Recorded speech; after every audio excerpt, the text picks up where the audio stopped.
জঙ্গলে ঝোপঝাড়ের ভেতর ছায়ায় বসেছিল একদল সিংহী। সেখানে ছিল তাদের শাবকরাও। কিন্তু অনাহুত অতিথির আগমনে বিশ্রাম ভঙ্গ হয় সবার। লেজ গুটিয়ে সবাই পালিয়ে যায়। মূলত ঝোপের দিকে এগিয়ে আসছিল একটি সাপ। তা দেখেই ভয় পেয়ে যায় সবাই।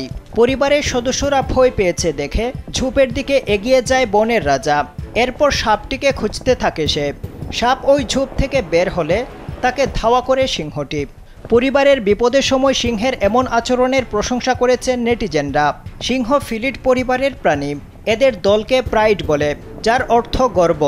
একটি প্রাইডে 10 থেকে 40টি সিংহ থাকে। প্রত্যেক প্রাইডের নিজস্ব অঞ্চল আছে।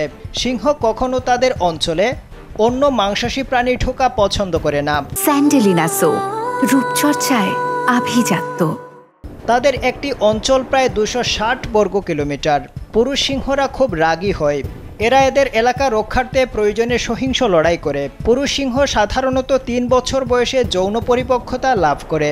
বেশিরভাগ ক্ষেত্রেই পুরুষ সিংহের 2 বছর বয়সে কেশর গজানো শুরু হয়। কেশর সিংহের পুরুষত্বের প্রতীক, যা শুধু সিংহেরই থাকে, সিংহীর থাকে না।